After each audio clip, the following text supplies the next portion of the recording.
Il s'agit d'un cours de 3 heures à votre rythme. Il est préparé en 4 langues différentes: français, anglais, espagnol et arabe. Pour un jeton inférieur à 20 $, vous avez accès aux 4. Le cours original a été préparé par le Dr Thomas Adebayo. Aucun prérequis n'est nécessaire pour ce cours. Cette section d'introduction est conçue pour ceux qui n'ont pas, ou peu de connaissances sur les propriétés du pétrole et du gaz. Ce cours est également disponible sous forme d'études plus complètes de 20 heures. C'est-à-dire sous la forme d'une étude en ligne ou en face à face dirigée par un formateur.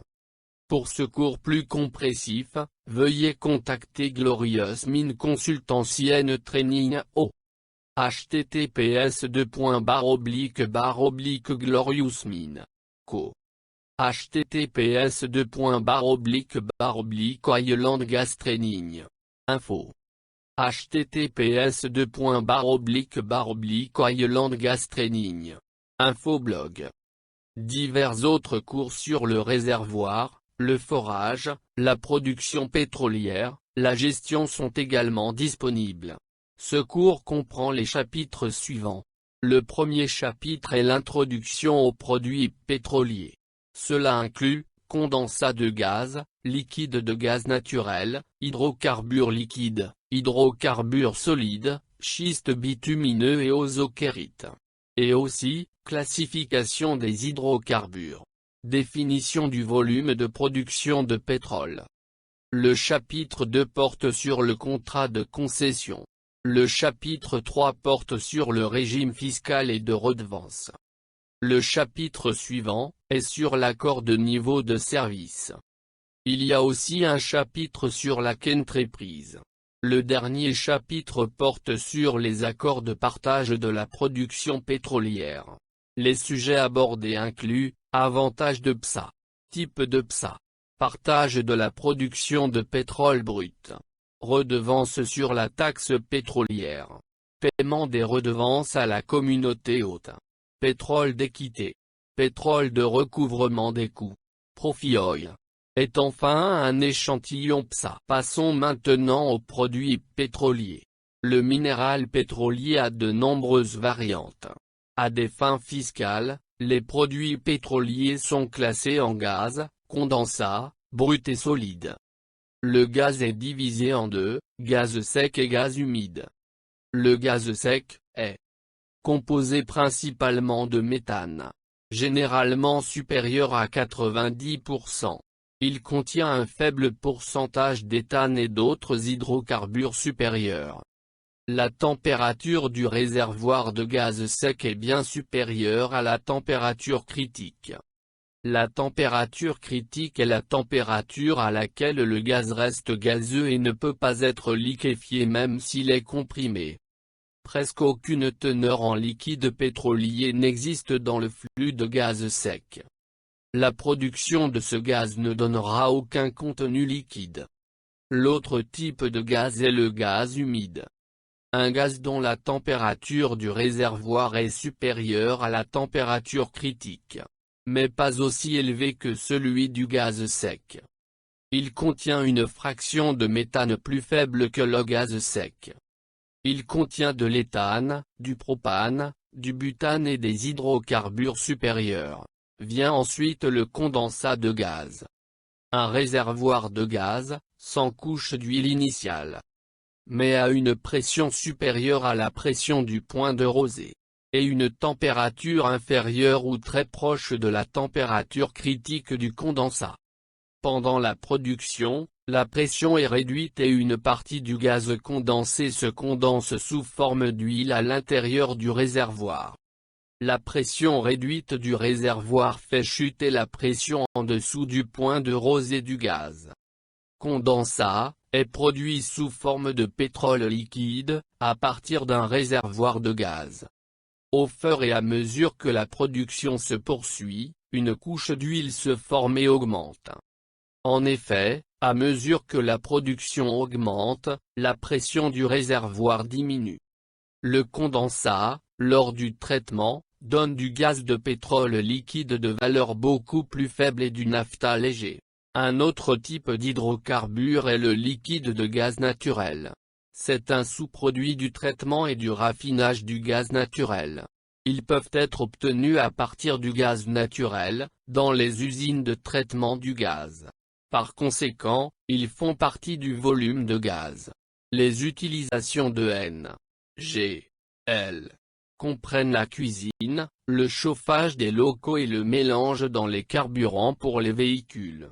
N, G, L est un mélange d'éthane, de propane, d'isobutane, de butane et d'essence naturelle. Ce N, G, L est totalement différent du gaz naturel liquéfié, GNL. C'est parce que le GNL contient principalement du méthane. Pour l'hydrocarbure liquide, on a, 1. Gaz de pétrole liquéfié, GPL. Ceci est également connu sous le nom de liquide de gaz de pétrole, PGL. C'est un gaz associé sous pression, qui est produit avec du pétrole. Il a le butane comme composant le plus élevé. 2. Pétrole brut. C'est un mélange d'hydrocarbures. Il est liquide à l'état de réservoir, ainsi qu'à l'état de stockage en surface.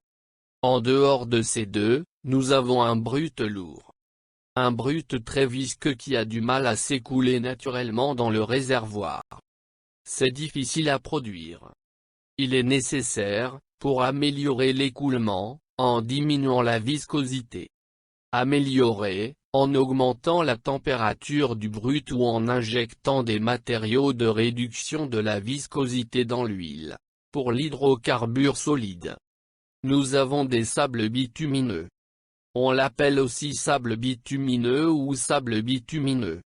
C'est un mélange de sable, d'argile et de bitume.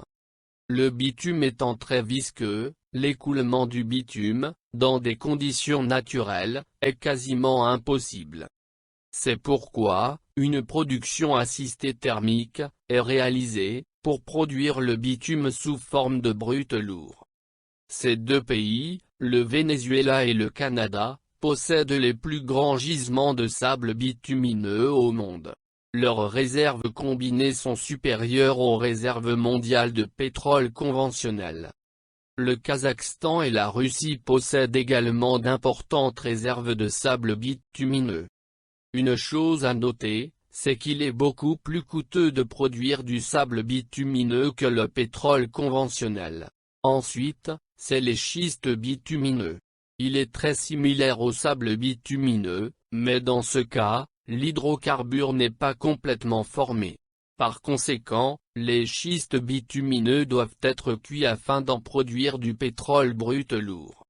Des processus tels que la pyrolyse, l'hydrogénation ou la dissolution thermique sont les processus utilisés pour convertir le schiste en brut. Les principaux producteurs mondiaux d'huile de schiste bitumineux sont la Chine, l'Estonie, le Brésil, l'Australie, les États-Unis, le Canada et la Jordanie. Un autre hydrocarbure solide, est l'ozokérite. Il s'agit d'une cire minérale ou d'une paraffine naturelle. Il est hautement non homogène dans sa composition et sa structure cristalline. On le trouve dans environ 30 pays, dont le Royaume-Uni, l'Indonésie, le Turkménistan, etc. Utilisé pour la production de bougies et d'isolateurs électriques. Maintenant, considérons la classification brute. Les classifications du pétrole brut comprennent 1. Classe A, huile légère volatile. Très fluide, souvent claire, se propage rapidement sur des surfaces solides ou aqueuses, une forte odeur, un taux d'évaporation élevé et inflammable. 2. Classe B, huile non collante. Huile moyenne à lourde à base de paraffine. 3. Classe C, huile lourde et collante. Visqueux, collant et de couleur brune ou noire. 4.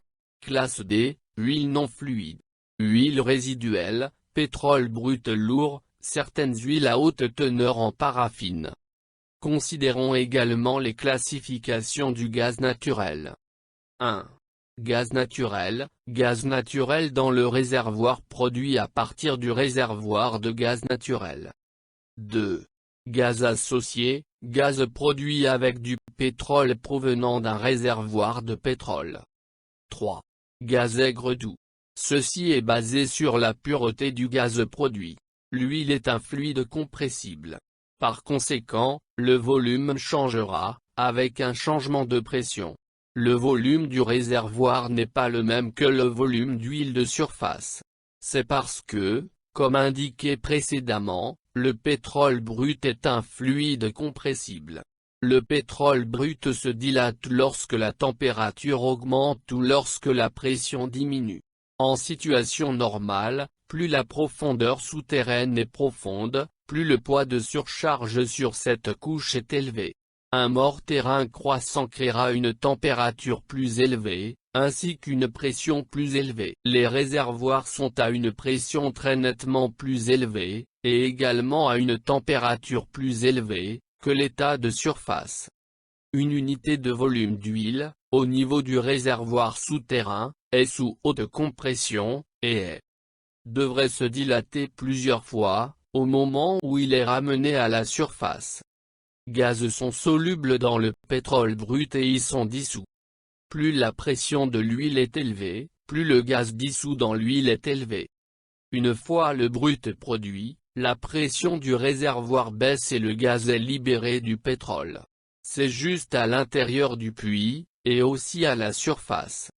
Cela réduit l'expansion de volume attendue. Par conséquent, le volume réel de pétrole produit à la surface est d'environ 30% de volume supplémentaire par rapport au volume du réservoir. Le gaz produit ou libéré à partir du pétrole brut représente des dizaines ou des centaines du volume de pétrole du réservoir correspondant. L'expansion du pétrole brut est appelée facteur de volume de formation de pétrole, BO. La dilatation correspondante, dans le gaz, et celle de l'eau, sont respectivement appelés facteurs volumiques de formation de gaz et facteurs volumiques de formation d'eau. BO peut être exprimé comme le rapport du pétrole à l'état de surface à celui du volume à l'état du réservoir. L'unité S. T. B. par R. B. Dans ce cas, il est supérieur à 1, mais inférieur à 1,3.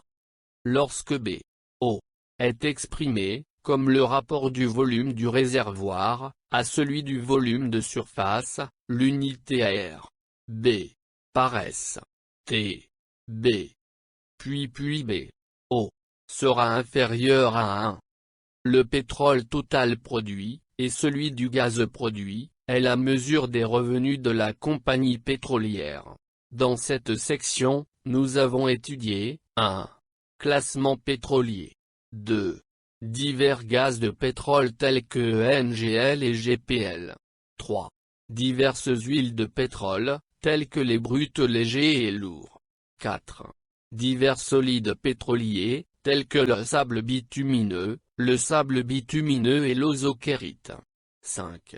Comment le volume de brut change du réservoir à la surface. Sur le marché, plus l'huile est légère, plus le prix est élevé. Nous avons également découvert que le gaz peut être un gaz non corrosif ou un gaz acide, en fonction des impuretés présentes dans le gaz. Dans les sections suivantes, nous examinerons divers types de contrats ou d'accords pétroliers et gaziers.